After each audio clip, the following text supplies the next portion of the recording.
Hello friends, welcome YouTube my channel. કેમ છો? આજે હું તમારી માટે સરસ વિડીયો લઈને આવી છું. આ ડ્રેસ કઈ રીતે સીવવો તે હું તમને બતાવીશ.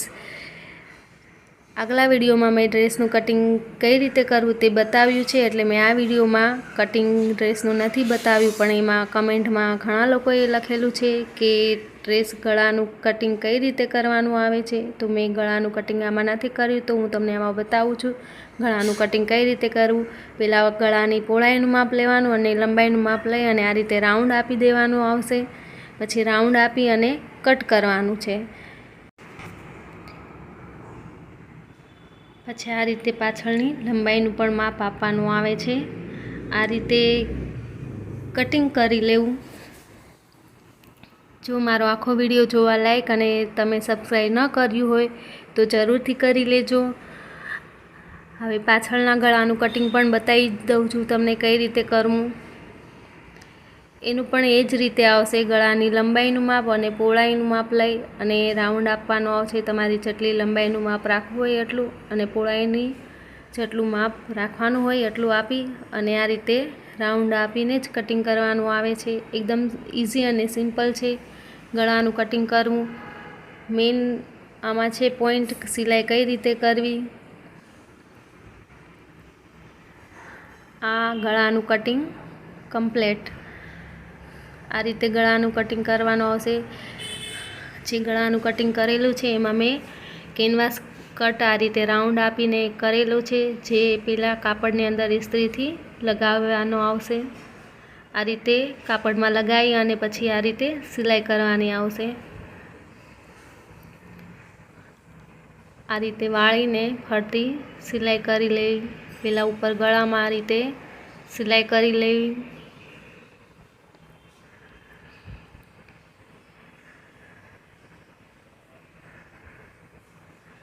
આ રીતે ગળું મૂકવાથી એકદમ સરસ બેસી જાય છે.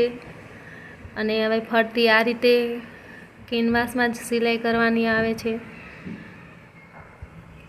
કેમ કે આ ગળું નેક ગળું છે. આ રીતે ફરતી સિલાઈ કરી અને આ પેપર પટ્ટી મેં લીધેલી છે, જે સ્પેશિયલ ટાઈ માટે આવે છે. તમારી પાસે ન હોય તો તમે કેનવાસ પણ લઈ શકો છો. પેપર પટ્ટી મૂકીને આ રીતે સિલાઈ કરીને મેં ટાઈ તૈયાર કરી છે. હવે આની અંદર લેસ, સમોસા લેસ લગાવવાની આવે છે. તો ચારેય ફરતે આ રીતે લેસ લગાવીને બંનેમાં સિલાઈ કરવાની આવશે.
રીતે મેં બાયમાં પટ્ટી મૂકેલી જ છે.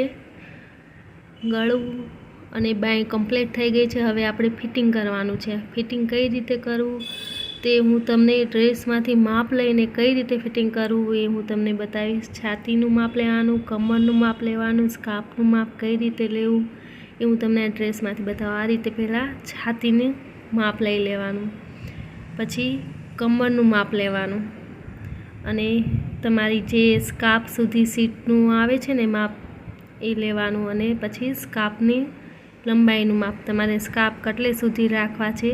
મોસ્ટલી બધાને 13 કાં 14ના જ હોય છે સ્કાર્ફ. વધારે હાઈટ હોય તો 14 હોય છે. તમારે જેટલા રાખવા હોય સ્કાર્ફની લંબાઈ એટલું આ રીતે આપવું અને પછી બાયની મોળીનું માપ આપવાનું. બાયની મોળીનું માપ આપી અને આ રીતે મેં તમને રાઉન્ડ આપેલો છે એ રીતે લાઈન દોરી અને આ રીતે સિલાઈ કરી લઈ સ્કાર્ફ. આ રીતે તમે ફિટિંગ આપશો તો તમારું સરસ પરફેક્ટ ફિટિંગ આવી જાય છે.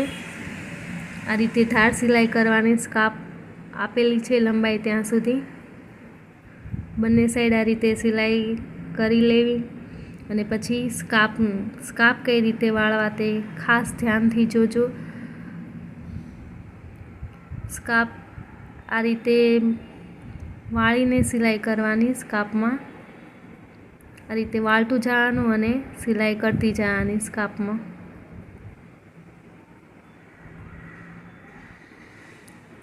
બંને સાઈડ સ્કાર્ફમાં આ રીતે જ કરવાનું.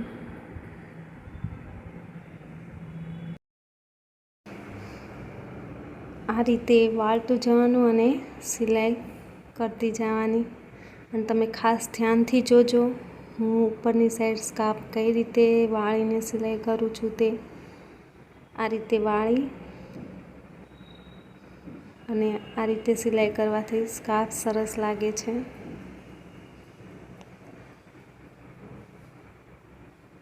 આ રીતે સિલાઈ કરી લેવી.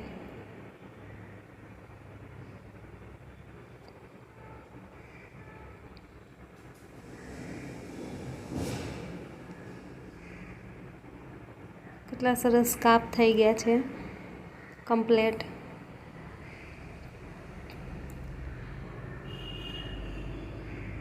આ રીતે બીજી સાઈડ પણ વાળતું જવાનું અને સિલાઈ કરતું જવાનું. પછી નીચેના ભાગમાં પણ આ રીતે વાળીને સિલાઈ કરવાની આવશે. આપણો ડ્રેસ કમ્પ્લીટ તૈયાર થઈ ગયો છે. જો ફ્રેન્ડ્સ તમને મારો વિડીયો પસંદ આવ્યો હોય તો લાઈક, સબસ્ક્રાઈબ અને શેર જરૂરથી કરજો. Bye bye.